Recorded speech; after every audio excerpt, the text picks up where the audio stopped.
1 Samuel 16:23. Whenever the evil spirit from God bothered Saul, David would play his harp. Saul would relax and feel better, and the evil spirit would go away. Noong unang panahon, iniisip ng mga tao na ang lahat ng bagay ay galing sa Diyos, kaya maging yung mga tinatawag nilang evil spirit, pinaniniwalaan nilang hindi makapanggugulo kung hindi pinapayagan ng Diyos. At itong episode na ito, si Haring Saul masyadong bothered. Masyado siyang maraming psychological baggage that he was already suffering.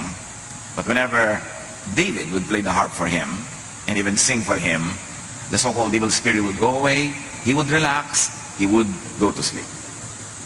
Sa tinagal-tagal ng ating pag-aaral ng Biblia, pagsamba, paglapit kay Jesus, dapat ang bunga nito ay kapayapaan, katahimikan ng loob. Happiness is blank, blank. Mamaya na natin lalagyan ng laman. Panginoon, salamat po. Dahil kayo ay patuloy na nagbibigay sa amin ng mga kaunawaan, kaliwanagan, para lalo kami magkaroon ng buhay na payapa, tahimik, isang buhay na masagana sa aming espiritu, sa aming kalooban. At ngayon, Panginoon, sa aming paglapit sa inyo, sa pagdiriwang namin ng kabutihan nyo sa aming buhay, patuloy nawa kayong mangusap at umakay sa amin. Be our preacher, our teacher, unto Jesusness, into a life of peace and rest and love. Father, we ask you, we seek you to be our preacher in the name of your Son, Jesus.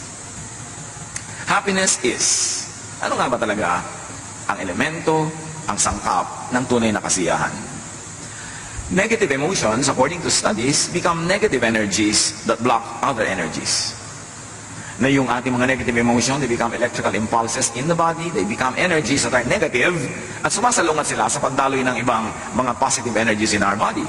Kaya nagkakaroon tayo ng mga karamdaman pag lagi tayong mga merong negative emotions. Yung nararamdaman mo lang sa iyong puso, nagiging physical, at nagkakaroon ng mga physical manifestations. James 3:16, for where you have envy and selfish ambition, there you find disorder and every evil practice. And that disorder is not only in terms of social relationships among people, it also happens within the organs of the body. Nagkakaroon ng mga iba't ibang sakit.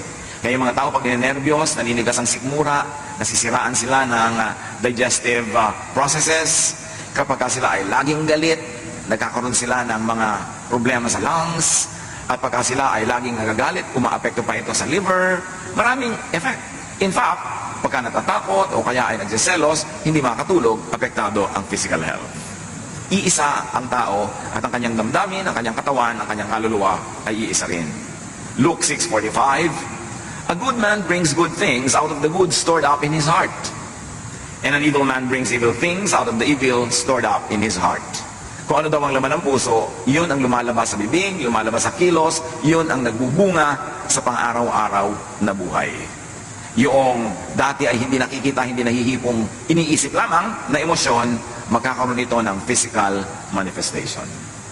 Negative emotions become negative energies that block other energies, disrupting bodily functions and destroying tissues, causing disease. At ito'y sobrang dami ng patunay sa siyensya. At sinasabi yan sa Biblia, Proverbs 14:30, a heart of peace gives life to the body, but envy rots the bones. Pag payapa ang loob, malusog ang katawan, pero pag may inggitin at marami mga negative emotions, masakit sa katawan, nagkakaroon ng karamdaman. Proverbs 17:22, a cheerful heart is good medicine, but a crushed spirit dries up the bones. So yun daw, isa sa mga pinakamahuhusay na gamot. Yung ikay maligaya, ikay masaya, ikay payapa, tahimik. Na kung cheerful ka, kung yung attitude is to find good in everything, to find happiness even in difficult situations, yung ikaw ay optimistic, hopeful, daig mo pa ang merong maintenance medicine. Negative emotions like sadness, loneliness, depression, anger, hatred, jealousy, envy, worry, fear, at kung ano pa, make you sick. Napatunayan na yan sa napakaraming mga experiments at mga observation in a scientific way. Pag mga negative ang emotions, madali magkasakit. So beware of social media na napakadali mong magalit, mainis na mga nababasa mo o napakadali mong manginis sa mga ipinopost mo. Very poisonous kung minsan yung pupunta ka lamang dyan kung ano-anong negative emotion na ang iyong nadarama. So social media could be toxic, could be dangerous to your health. pagka hindi ka nag-ingat at wala kang inner protection. Proverbs 15:13, a happy heart makes the face cheerful, but heartache crushes the spirit. Na pag ang tao ay masaya sa kanyang kalooban, hindi mo mailihin sa mukha. Ganon din pag siya nagselos, pag siya nagalit, kitang-kita mo sa mga tiklop ng mukha niya na siya'y galit. At pag umiibig din naman, hindi mailihin kung bakit merong kulot yung mga dulo ng mga labi sa pagngiti. Pati sa paghakbang at paglakad ay kitang-kita mong umiibig ito. At pagka biglang nabigo, kitang-kita mo rin sa kanyang katawan. So yung nararamdaman ng puso, lumalabas sa katawan. Ecclesiastes 11:10, banish anxiety from your heart and cast off the troubles of your body. So yung heart, yung body, pareho yan nagsasuffer when there is anxiety, when there is a psychological baggage. Negative emotions can be caused by very real, present stimuli. Ano ba ang nagiging dahilan ng mga negative emotions natin? Yung tinapakan ka, inaway ka, pinagalitan ka ng wala sa lugar, siniraan ka, yan, mga totoong-totoo. Meron naman, very physical yung stimuli. Yung talagang harap-harapan, binuhusan ka ng kape, sinampal ka, etc., etc. Negative emotion yan. Kasi tunay na may nangyayari na dapat magkaroon ka ng reaction. Proverbs 23, it is to one's honor to avoid strife, but every fool is quick to quarrel. So merong dahilan para ka mang-away, pero sabi nga nun, pag hangal ka, mang-away ka nga. Pero kung matalino ka, iiwasan mo yun. Hindi lamang dahil sa social problems, legal problems, but you will have physical health problems pag nakikipag-away ka. Proverbs 15:1 and 4, a gentle answer turns away wrath, but a harsh word stirs up anger. Word, salita, sound waves. Pero pag nandinig ng tenga mo, tataas ang impresyon, mapupuno ka ng mga energy para maging matapang at mapang-away dahilan sa narinig ng iyong tenga. So you see how sound waves affects your brain and how your brain decodes it and turns your body into a warrior. At pagka nasa war-like mood ang katawan, toxic yon. Ang effect nun, later on, masama sa katawan na yon. The soothing tongue is a tree of life, patuloy nung verse, but a perverse tongue crushes the spirit. Napakadaling manakit ng damdamin. Magsabi ka lang ng isang salitang nakaka-insulto, nakakagalit, salita na nakakasira ng reputasyon, magagalit na agad yung nakarinig nito. Kaya tayo pag nagsasalita, pwedeng maging blessing, pwedeng maging curse sa ating kapwa. We can receive negative words that can cause negative emotions in our hearts, but we can also release negative words that can cause negative emotions in people's lives. We are custodians of our mouths, of our tongues, and our capacity to either hurt, wound, or heal with words. Ganun tayo. Tayo yung mga mararamdamin, dinaramdam natin, ating naririnig. Ikinatutuwa yung positive, ikinalulungkot yung negative. Kaya dapat mapili sa pinapakinggan at sa sinasabi. Negative emotions can be caused not only by real things that are happening, but also by thought, even without real, present cause. Kahit hindi totoo, kahit hindi mo kaharap, kahit hindi tangible, audible, imaginein mo lang ang effect sa katawan mo, the same. Kaya yung mga mapanibughuin, mga silosong asawa, ini-imagine pa lang nila na pinagtataksilan sila ng asawa nila, nagiinit na yung tenga nila dito, dumadalas na ang tahip ng kanilang dibdib, tumataas ang blood pressure. Imagination pa lang yun. Kasi hindi kinikilala ng katawan ang pagkakaiba ng tunay na nagaganap at nung nagaganap lang sa ating imagination. As far as your body is concerned, whether it is happening in real life or it's happening only in your imagination, the effect on the body is the same. Kaya binabantayan natin ating iniisip, ang daming teaching sa Bible about watching what you think of. Mark 7:21-22, for it is from within, out of a person's heart, that evil thoughts come. All these evils come from inside and defile a person. That evil could be an outright evil thought, evil ideas against others, or it's evil against your own body, your well-being, your peace of mind. And sabi dyan, it comes from within you. It comes not from others, but from within you. Proverbs 4:23, be careful how you think. Your life is shaped by your thoughts. Hindi ka biktima ng mundo. Kasi kahit may mga taong napuputokan na ng lindol at mga bulkan, kung ang pag-iisip nila optimistic and hopeful, hindi sila nawawala ng pag-asa, hindi sila nalulungkot, hindi sila bumibigay. Pero meron naman mga tao na blessing na nga ang dumadating, pero hindi sila kontento, lagi silang mareklamo, lagi silang naghahanap ng wala, magiging malungkot sila lagi. Malungkot ka kasi pinalulungkot ng sarili mong pag-iisip ang iyong sarili. Masaya ka, hindi dahil sa iba, kundi dahil masaya ka mag-isip. At napasasaya ng isip mo kahit yung mga hindi naman masasayang mga tunay na nagaganap sa buhay.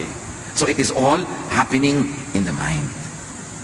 The Bible calls it more often as in the heart. Ang iyong asiyahan o kawalan nito, ang iyong ligaya o lungkot, depende kung paano ka mag-isip. Hindi depende sa nangyayari sa labas mo sa mundo. Be careful how you think. Your life, your health is shaped by your thoughts. Romans 10:9, if you declare with your mouth, Jesus is Lord, and believe in your heart that God raised Him from the dead, you will be saved. So here, the important message is, belief is thought and word that saves. Na pag nananalig ka, naliligtas ka. You see, what your thought can do, it can even save you, because your faith saves you, and your faith is belief, your belief is thought. You can think your way out of hell, and you can think your way into hell. You can think your way into heaven, into salvation, when you believe. Kaya napakahalaga kung ano ang pinaniniwalaan, kung sino ang pinaniniwalaan, at sino ang sinusundan. Kasi yun ang magbibigay ng hugis, kulay, at tunog sa iyong pang-araw-araw na buhay. Proverbs 23:7, for as he thinks in his heart, so is he.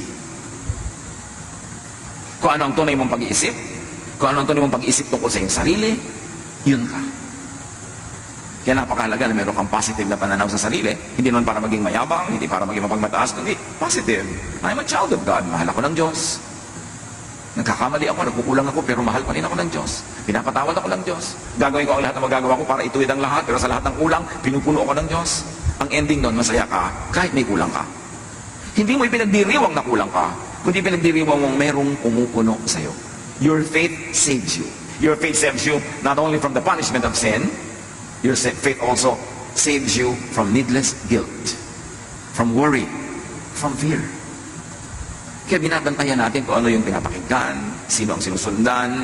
Kasi pwede tayong sumunod sa isang katuruan o guro na dadalhin tayo sa walang katapusang guilt, sa walang katapusang accusation, sa walang katapusang pagsasabing kulang tayo, masama tayo. Ano mangyayari sa pag-iisip mo tungkol sa iyong sarili? Dumadali para sa mga masasamang espiritong pasukin ng iyong puso. Kasi maraming fear, maraming negative emotions. At yan ang kinakapitan ng mga masasamang espiritu. Negative emotions can be caused by remembrance of the negative past. Kuminsan, ang saya-saya mo lang ngayon, maayos na ang buhay mo, pero maalala mo lang kung paano ka naapi ng bata ka, kung paano ka naabuso, kung paano ka ganito at gano'n, biglang nawawala ang saya mo, nagagalit ka, nagdaramdam, at meron pa, pwede kang itulak dyan para maghiganti, para gumawa ng mali, doon sa mga gumawa sa'yo ng mali, sa kadadali ng pag-iisip na yan. Aalisin ka niya sa blessedness, ibabalikan niya sa state of curse. Kaya napakahalaga na yung mga negative past, ipatawad na, patawarin na, hugasan na ng dugo ni Jesus, itago na sa museum, huwag nang ungkat-ungkatin, huwag nang lagi pang bayaan na maka-apekto sa buhay natin araw-araw, kasi hindi ka dapat maging bilanggo ng nakaraan, lalo't kung ang nakaraan ay hindi naman kagandahan. 2 Peter 1:5-9, make every effort to add to your faith goodness, and may add goodness in thought, and to goodness knowledge in how to think, and to knowledge self-control, which we read as thought control. Pag pinipigil mo ang iyong isip, mapipigil mo ang paglago ng mga bagay na hindi karapat-dapat para ikaw ay mapasama, mapahamak. Pag nagsisimula ka na magalit, control your thought. Change the topic. Pag nagsisimula ka na uling lumabas na naman ang kutakot-takot ng mga negative things, control your thought. Because if you don't control your thought will control you. And as you think, you become. Kaya mayroong mga tao, sobrang magagalitin. Wala ka kwenta-kwenta, galit agad. Kasi galit sa mundo. Kasi marami na siyang galit na inipon sa kanyang puso. Para kumbaga sa puso niya, isang baso. Isang patak na lang, puno na, aapaw na. Kaya kahit sino yung makapaglagay doon ng patak na nakaka-irritate sa kanya, aawayin na niya, makikipagagalit na siya. Kahit walang kabagay-bagay. Kasi puno. Kaya dapat yan na ipasa Diyos na. Kalimutan ang mga nakaraan na hindi maganda. Yung mga sama ng loob, yung mga itinatanim nating mga tampo. Alisin na. Kasi lagi kanyang pahihirapan. For if you possess these qualities in increasing measure, they will keep you from being ineffective and unproductive in your knowledge of our Lord Jesus Christ. the knowledge that brings you into peace. True knowledge of Jesus Christ brings you in a state of peace, of serenity, of love. Sayang ang religion na 40 years na, 35 years, 34 years, tapos hindi ka pa rin payapa, hindi ka pa rin tahimik, ang dali mo pa rin matakot, ang dali mo magalit, at ang dali-dali mong mag-guilty na parang wala kang Diyos na tagapagligtas, parang hindi ka mahal ng Diyos. Sayang ang lahat ng iyong pagpupagod sa mga religious activities. But whoever does not have them is blind, forgetting that they have been cleansed from their past. Tayo'y nalinis na, napatawad na, at mayroong isang one wholesale paglilinis at patawad. Nung tinanggap mo si Jesus sa iyong buhay, nanalig ka sa Kanya, pinatawad na ang lahat ng daladala mo ngayon, yung kahapon at dadaling pa sa kinabukasan. That's why you have passed from death to life. Hindi ka na dapat laging matakot na araw-araw na naman, nawawala na naman yung kaligtasan mo na yan, kasi nga, you pass from death to life, although hindi dapat gawing lisensya para mamuhay ka ng wild. Pero nabubuhay ka, cognizant of the fact that you're human, that you do your best, but you know that it will never be enough all the time, na sa mga kulang mo, yun ang pinupunan ni Jesus, kaya kami tagapagligtas. That is what Jesus should bring you into, a life of peace in spite of who you are, in spite of your reality, and in spite of your perfection that manifests every now and then. Hindi ka dapat magpadaya na tuwing nagkakasala ka, nagkukulang ka, eto ka na naman, taga-impyerno ka na naman, kasi minsan lang. Jesus died once for all.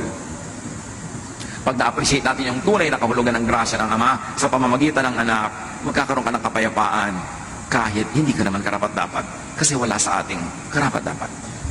Kaya luwalhati ng Diyos yung kanyang pagliligtas sa atin by grace through our faith in the Lord Jesus Christ. Philippians 3:13, dahil sa mga napakaraming nakaraan na mabigat at masakit, one thing I do, forgetting what is behind and straining toward what is ahead. Ganyan daw dapat ang pamumuhay para magkaroon ka ng happiness. Kalimutan mo na yung hindi maganda, yung masakit sa nakaraan, at ang iyong pagsikapan ay yung makarating pa sa napakaraming magandang plano ng Diyos para sa iyo. Move toward what is immediately ahead. Huwag din naman yung too far off. Kasi pag sobrang layo din ng iyong projection, sobrang layo ng iyong iniisip, magwo-worry ka na naman yan.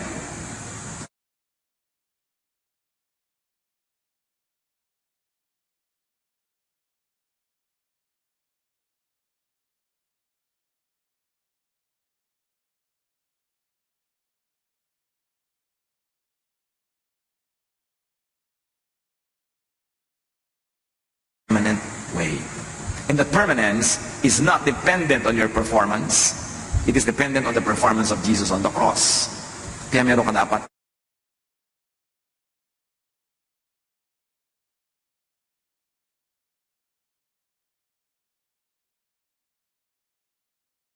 ipasa Diyos ang mga bagay na yan. Imagine, fast-forwarded troubles and sufferings, needs, wants, and poverty. Imagine and fast-forwarded sadnesses will make you miserable. Yung kumakain ka pa lang ngayon, iniisip mo na baka bukas wala. Paano ka sasaya ngayon? Ang iniisip mo na agad yung possibility na bukas ay wala. Matthew 6:34, therefore do not worry about tomorrow. Sabi ni Jesus, for tomorrow will worry about itself. Each day has enough trouble of its own. Ang grasya sa iyo ng Diyos, kasya para sa mga troubles of today. Pero hindi yan para sa troubles of tomorrow. Tomorrow's troubles will be accompanied by tomorrow's blessings. Tomorrow's needs will be accompanied by tomorrow's provisions. But when you divide your provision for today between the need of today and the need for tomorrow, both today and tomorrow, you will have only one half. You will be lacking all the time. May tamang panahon. Hindi naman sinasabing huwag kang magplano para sa future, maging pabaya ka na lang. Pero magtanim ka para sa future, pero pagkatanim mo, diligan mo, ayusin mo, huwag ka mag-worry about it. And then kainin mo yung binibigay ng Diyos para sa iyo today. Proverbs 27:1, do not boast about tomorrow, for you do not know what a day may bring forth. So kung masyadong isipin nyo ang layo-layo pa, kasi hindi mo nga alam kung buhay ka pa pagdating ng oras na yun.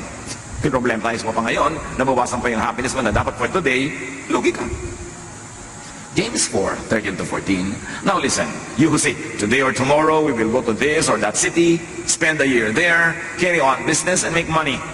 Why? You do not even know what will happen tomorrow. So meron kang general plan for the future, but you don't become too obsessed with it. May preparation ka, generally speaking, when it comes, but you don't destroy your today worrying. about tomorrow. And definitely, you don't destroy your today thinking about the past. Lalo namang walang mangyayari dahil tapos na yun. Thought, remembrance, imagination are read by the body the same way as it does very real and very present stimuli. Yung mga guni-guni, mga gunita, mga imahinasyon, kahit hindi yan nangyayaring totoo, pag iniisip natin, ang interpretation ng katawan natin, totoong nangyayari. Kaya yung katawan, nagre-respond, sumasagot. Kaya kung iniisip mo isang bagay na nakakatakot, adrenaline is released into your bloodstream kahit hindi kailangan. Kaya pag naisip ka ng mga bagay na nakakatakot, nakakagalit, mamaya pagod na pagod ka. Kasi yung adrenaline was released into your blood system. At ang ending noon, pagod ka. Bantayan ang iniisip. Yung mga nag-iisip ng problema, at least kung problema ang darating sa future, they suffer at least twice. They suffer now thinking about it, and they suffer pag dumating na yung oras na yun. Isa yan sa mga burdens ng pagmamahal. Pag may mahal ka, ang laging fear mo, baka siya mamatay. So kasama mo siya ngayon, baka siya mamatay. Pero buhay na buhay pa siya. So yung katawan mo, nagre-response sa idea na yun. Nalulungkot na siya, nagwo-worry na, tapos bukas baka siya mamatay. Iniisip mo yun. 50 taon mong kasama sa buhay.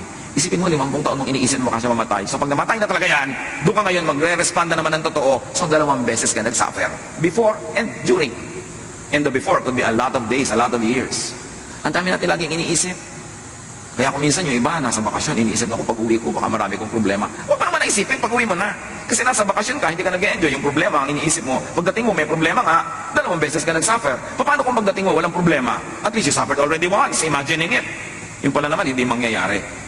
Mga anak ng Diyos, isa yan sa mga dapat nating mapagsanayan to control our thoughts. Kung saan mo pinapayagang dalhin ka ng thought mo, doon niya dadalhin ang katawan mo, ang kalusugan mo, ang ugali mo at ang asal mo.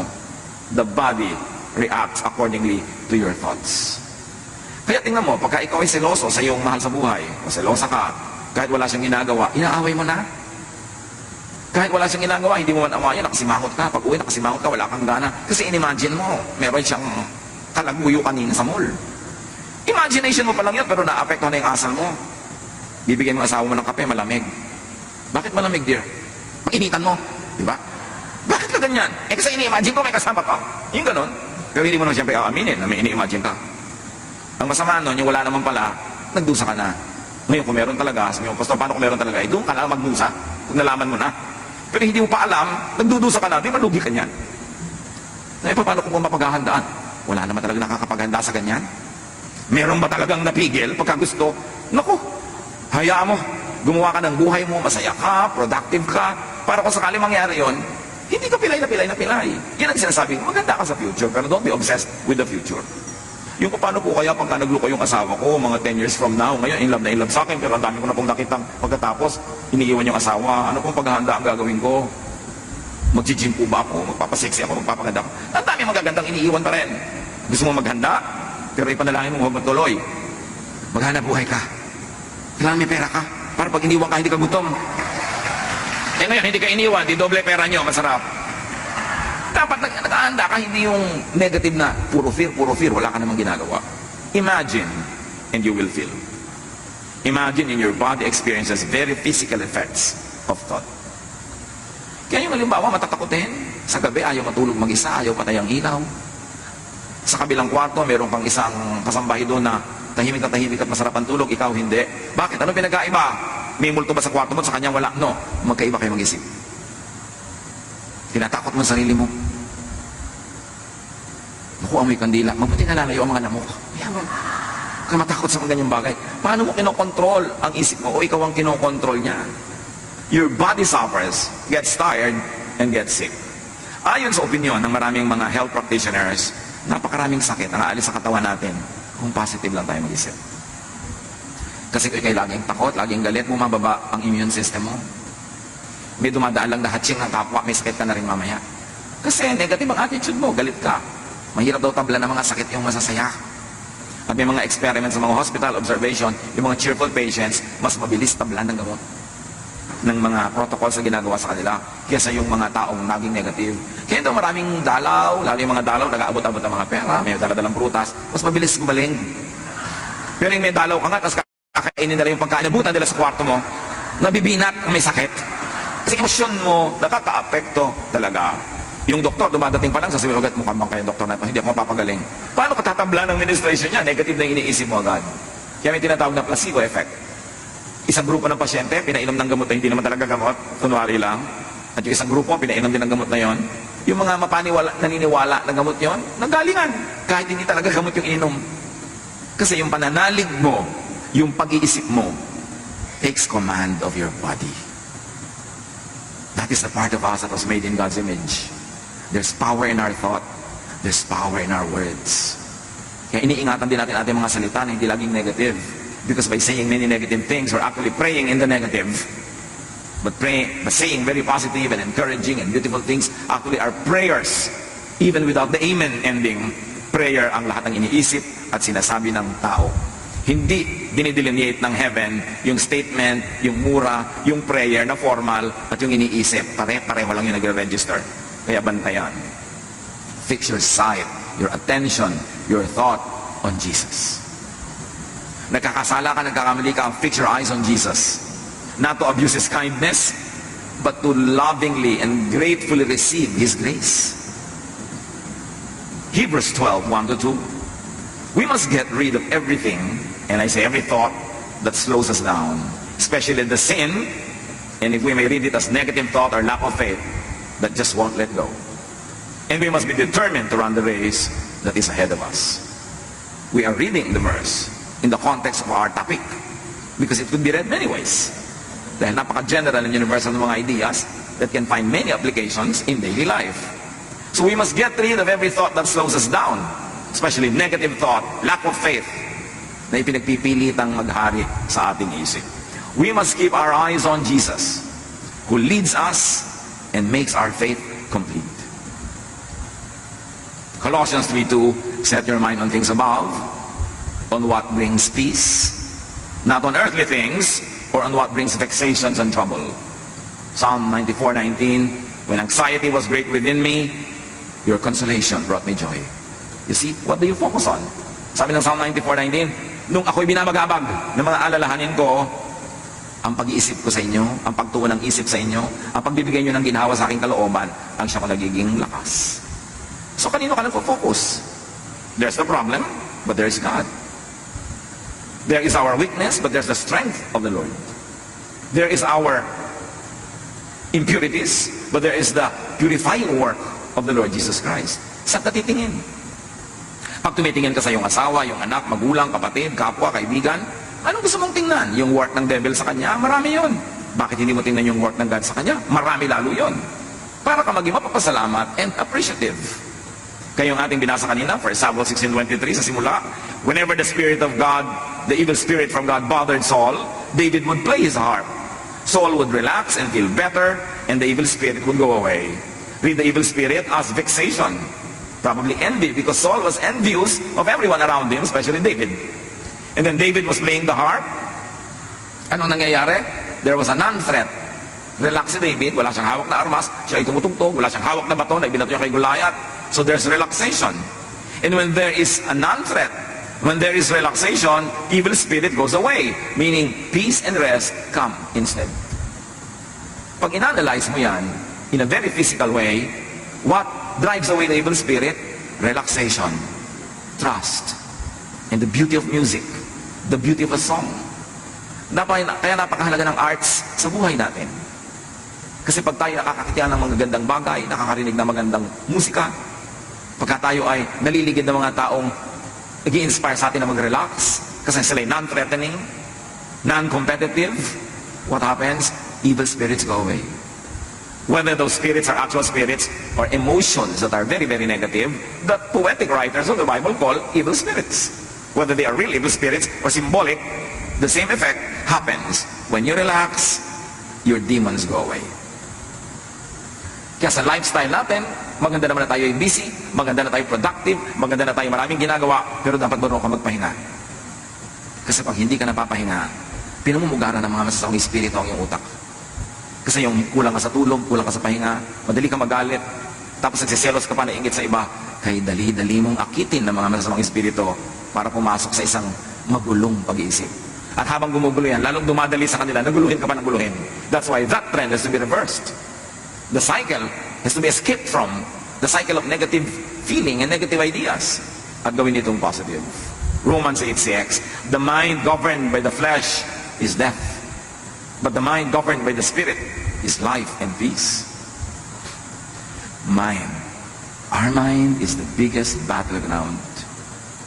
Pag natalo ka na sa loob ng isip, matatalo na ang iyong katawan, matatalo na ang iyong ugali, matatalo na ang ginagawa mo sa labas, at pakikitungo sa iba, talo ka na. Ang nananalo sa spirit, sa isip pa lang. Our battle is not against flesh and blood, but against powers, against principalities in the air, or if you like to say it, principalities and powers in the brain, in the mind. Yung mga umaagaw sa atin, sa ating pag-iisip, sa ating value system, sa ating behavior. Negative emotions make the body go in fight or flight mode, marshalling and expending precious energy, and they cause stress, imbalance, illness, and damage to the body. Mga kapatid, kung meron sa ating sakitin, may dumaan lang na imon, may sakit ka na. May konting alalahanin lang, sobra ka ng inuubo. Laging masakit ang ulo, masakit ang bewang, masakit ang paa, masakit lahat. Paki-review ang paraan ng inyong pag-iisip. Baka kayo malungkutin, madrama, masuspetsa, maselos, lalo mainggitin. Napakarami mga mainggitin, lagi may sakit. Hindi nakakapagtaka yun.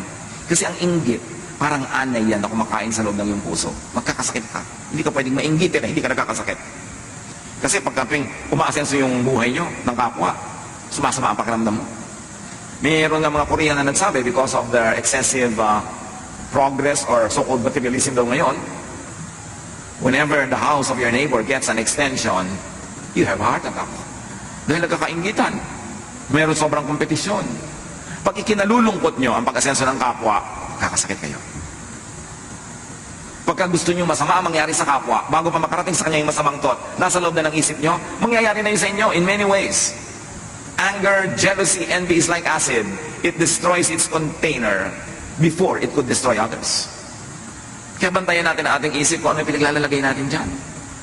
Kasi dyan nagsisimula ang ating sakit o paggaling.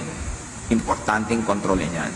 James 4:1, what causes fights and quarrels among you or within you in your person? Don't they come from your desires, from your feelings that battle within you? So you see, feelings that battle within you cause a lot of imbalance and will cause a lot of problem.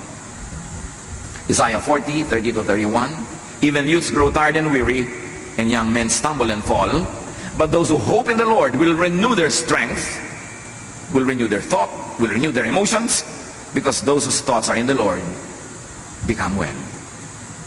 They will soar on wings like eagles. They will run and not grow weary. They will walk and not faint. At ano lahat ang source nun? When you hope in the Lord. When you are positive. When you believe, you will have abundant, even above normal strength. You will run and not be weary. Sabi in a poetic way. You will always renew your strength. Why? Because you hope in the Lord. Nananalig ka, kumakapit ka sa Panginoon, madilim man, sumusunod kang nakakapit sa Kanyang nagtitiwala, dumadaan ka man sa mga hirap, alam mong may pag-asa, at lalabas ka rin dyan sa lalong madaling panahon. These are the people who emerge from their troubles. It's a matter of how you think. 1 Peter 5:8, be alert and of sober mind. Which really means watch your thoughts. Your enemy, the devil, prowls around like a roaring lion looking for someone to devour. Or may I say, looking for a brain to colonize. Mag-iingat ka sapagkat ang kaaway mo, ang diablo, ay nagmamanman, naghihintay lang ng pagkakataon para pasukin ang utak ko. Para kabigyan ng doubt, para kabigyan ng galit, bigyan ng inggit, bigyan ng kung ano-ano, para masira ang diskarte mo sa buhay at masira niya ang iyong katawan, ang iyong ugali, ang iyong relasyon sa mga tao. Sunod-sunod na yan, chain reaction. The mind is the devil's target. It is where the devil likes to dwell and rule. Kaya pag sinabi natin, thy kingdom come, thy will be done on earth as it is in heaven, we are saying, Lord, rule in our minds. Rule in our thought life. Kayo ang maghari sa paraan ng aking pag-iisip. Bantayan ko kung sino pinatitira ko sa loob ng aking utak. So happiness is positive thoughts, Happiness is positive emotions. Ilagay nyo na ang title. Positive emotion. Hindi positive happenings. Kasi kahit positive ang happening, kung negative ang emotion mo, hindi ka pa rin happy. Pero kahit negative yung nangyayari sa labas, kung positive ang emotion mo, happy ka. So ang iyong kasiyahan, ang iyong kalungkutan, nasa iyong pag-iisip. Huwag mong sisihin ang mga Hapon at mga Kastila. Huwag mong sisihin ang buwan o ang mga planeta. Nasa pag-iisip mo yan. And you must take control of your thought. You must never allow the devil to rule the way you think. Drive away negative emotions.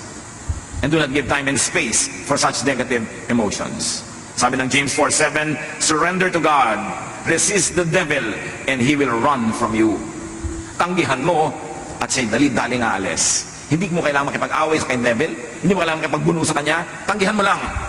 Kasi pag tumanggi ka sa pangalan ng Panginoon, wala siyang kalakas-lakas para ipagpilitan ang gusto niya mangyari. Proverbs 16:32, whoever rules his spirit is better than he who takes a city. Ang tunay na kapangyarihan at lakas ay hindi yung makapagwagi ka ng mga digmaan at magapi mo at ma-occupy mo ang mga cities. No, ang tunay na lakas yung nakokontrol mo ang iyong sariling isip. Na pag naliligaw na yung pag-isip mo, na gagalit ka na, o may invento ka na ng mga kung ano-ano, pinipigil mo sa sarili mo. Hindi mo pinapahayaang mamulaklak, lumago, yung ganun mga negative thoughts. So very importantly, forgive the past. As if the past was a person. Forgive others. And also forgive yourself. Kaya maraming relihiyosong tao, mas nagiging sila, hati ang loob. And so many religious people, even religious leaders, see psychiatrists. This is a fact. Because many religious people, laging hati ang loob. Kasi meron silang iniisip na moral standards na dapat nilang maabot. Tapos alam nila yung katotohanan ng buhay nila na hindi nila naaabot. Nagkakahati-hati ang loob nila. Nagpapanggap sila, nabubuhay sila sa pagkukunwari. Lalong nakahati ang loob nila. Lalo sila nagkakaroon ng mga psychological and emotional sicknesses. Kasi hindi nila nare-resolve na yes, God is holy. Yes, God is perfect. Yes, God is sinless. But God remembers that we are dust. Not a license to abuse it. But whenever your best falls short of God's glory, you know that God's Son, Jesus, His blood cleanses us from all sin. You know that when your best is not enough, it is filled with the grace and kindness of God. So you know that at any state in your life, whatever your actual spiritual accomplishment is, or lack of it, God loves you, and God takes care of you. Yun lang ang nagbibigay ng peace.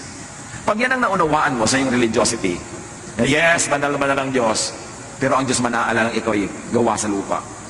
Natatanggap mo yun, hindi mo inaabuso, hindi mo ginagawang lisensya para sinasadya mo ng magkulang, pero alam mo sa iyong mga pagkukulang, pinupuno ka ng Diyos, doon ka lang matatahimik.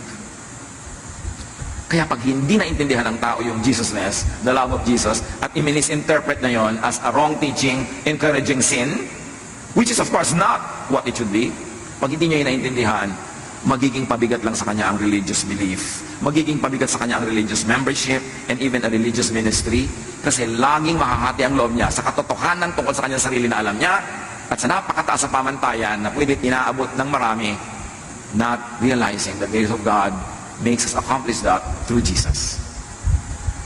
So ano dapat ang effect? Nakikita natin sa kasaysayan, napakarami mga depressed people pero religious. Napakarami mga pagkukunwari, pagbabalat kayo. Kasi ang hindi nila nauunawaan, aside from God is holy, is that your faith, by the work of Jesus, makes you holy. That it fills all the kulang. Pero lagi kong idinidiin na hindi yung lisensya. Para huwag ka na gumawa ng tama, puro mali na lang. No. Sa pagsisika mo paggawa ng tama, kulang at kulang pa rin yan. God remembers that we are dust. That's when the grace of God is your shelter, is your protection. And when you understand that and live in the spirit of peace and rest because of the work of Jesus, that's when you can have peace. Doon ka matatahimik. At yun ang pangako ni Jesus, my peace I give to you. Come to me, I'll give you rest. Paano ka magkakaroon ng peace and rest kung lagi kang uusigin ni Jesus dahil may kulang ka? Kundi, no. The blood of Jesus cleanses us from all sin. Ephesians 4:31 to 32, get rid of all bitterness, rage, and anger. Even that which is directed against yourself. Kasi marami mga tao bitter against themselves, overly guilty about their imperfection. Ang nangyayari, nahahati sila. Nagkakaroon ng schizophrenia. That's why many religious people are psychiatric cases. Hindi nila napagdudugtong yung kabutihan at kabanalan ng Diyos at yung kanilang pagiging tao na habang sinisikap nilang maging kawangis ng Diyos sa lahat ng mga bagay na kulang sila, pinupuno yun ng pag-ibig ng Diyos. So sabi, be kind and compassionate to one another, forgiving each other, just as in Christ, God forgave you. And of course, you should never fail to include yourself. Be kind and compassionate to yourself, forgiving yourself, just as in Christ, God forgave you. At ganun din ang gagawin natin because you have to love your neighbor as you love yourself. So you are kind and compassionate and forgiving also to your neighbor. How else do you have happiness through positive emotions? Do not worry about the future. Worrying will not help. Plant a seed, but do not dig it to see if it's growing. Plant it, take care of it, and then go on with your daily life. Philippians 4, 6-7. Do not be anxious about anything, but in every situation, by prayer and petition, with thanksgiving, present your requests to God. And I'd like you to focus on the thanksgiving, because the thanksgiving is how Jesus prayed. I thank you, Father, that you heard me. Ganun na agad. Nagpapasalamat because wala siyang duda na mabait at mabuti ang Diyos. At ano daw ang bunga pag ganon? And the peace of God, which transcends all understanding, will guard your hearts and your minds in Christ Jesus. Malinaw yung transcends all understanding. Magkakaroon ka ng peace kahit lahat ng logic tells you that you should be bothered and troubled. It goes against logic, but yes, God will give you that peace when you trust in Him. So be positive, be hopeful about the future. Huwag niyong gamitin ang relihiyon na panakot about the future. Be positive and hopeful about it because God said, I will never leave you. I will never forsake you. Romans 12:12, be joyful in hope. So we fix our eyes not on what is seen, but on what is unseen. Since what is seen is temporary, but what is unseen is eternal. Mahalaga na mag-focus tayo doon sa sinasabi ng Diyos, hindi sa nakikita lang natin sa ating paligid. The unseen is more powerful than that which is seen, because what is seen is only physical. Philippians 4:8-9, whatever is true, noble, right, pure, lovely, whatever is admirable, if anything is excellent or praiseworthy, think about such things. Choose your focus. Kung mag-iisip ka na rin daw, pagtuunan mo kung ano yung totoo, ano yung marangal, ano yung tama, ano yung dalisay, ano yung maganda at kahanga-hanga. Yun ang isipin. Mag-iisip ka tungkol sa tao, yun ang isipin mo. Iisipin mo yung anak mo, yung asawa mo, magulang mo, yun ang isipin mo. Kasi hindi ka mauubusan ng makikitang magandang dapat ipagdiwang. Pero pag ang titingnan mo yung negative, nakakasama ng loob, nakakagalit, hindi makikita ka rin. So it's not a matter of what is there, but what you choose to see. That is what you will see. Sabi, and the God of peace will be with you. Pagka marunong kang pumili ng pagtutuunan ng pansin, ng usapan, ng iyong imagination, piliin mo kung ano yung nagpapasaya sa'yo. And the God of peace will be with you. Very importantly, to be happy, live in the now. Not in the past, not in the future, in the now. Yung needs mo now, meron yung provision. Yung needs mo in the future, pag inisip mo ngayon, mag-worry ka.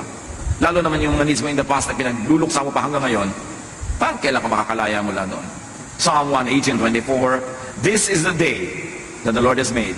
We will rejoice and be glad in it. This is the day we will be glad in it. I will not worry about tomorrow. I will not mourn about the past. I will live in the now. Because God's provisions for now is all more than sufficient for now. Lamentations 3:22-23, the steadfast love of the Lord never ceases. His mercies never come to an end. They are new every morning. Great is your faithfulness. So the love of the Lord is new every morning. The mercies of the Lord are new every morning. The provisions of the Lord are new every morning. So tomorrow morning, you will receive those provisions. Don't worry about it now. Let others also enjoy positive emotions. Set others free to enjoy positive emotions. Meaning, huwag kang mamang-asar. Huwag kang manggalit. Huwag kang manginggit. Huwag kang gumawa ng mga bagay na iinis, ikagagalit ng iyong kapwa. Maawa ka rin sa kanya. Kasi bawat tao, survivor. Hindi mo alam kung anong pinagdaanan niya kahapon. Hindi mo alam kung anong pinagdaanan niya kahapon, nung nakaraang taon, nung nakaraang 10 taon. So payagan mo naman siyang sumaya ngayon. Kung pwede mo siyang huwag guluhin ngayon, huwag mo na siyang guluhin. May namatay, halimbawa, alas 9 ng gabi, malayo yung namatay, kailangan mo pa talagang sabihin doon sa mga tao today, mismo ngayon, namatay si ano, Hindi na sila makakatulog buong gabi. Ba't yun na lang bukas? Total patay na. Hindi naman sila yung embalsamador. Hindi naman sila yung aayos ng mga arrangement. Ibabalita mo pa ngayon, maawa ka naman, patulugin mo na lang bukas na umaga, pwede ba? Kasi wala na namang maiiba eh. Hindi lang siya makakatulog buong gabi. Meron tayong mga kumisan, makapagsalita ka lang, makapagbalita ka lang. Alam mo na makakagulo sa kapwa, pwede namang i-delay pa, ibibigay mo na agad. That's unkind.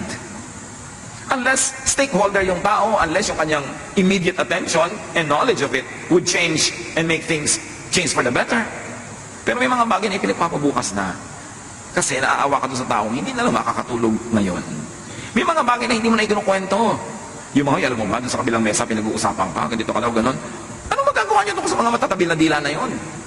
Tapos itong tao masaya, gagalitin mo, mawawala yung saya niya dahil pinaadating mo sa tenga niya yung mga nakakagalit na bagay na malaman man niya at hindi, cannot change the universe.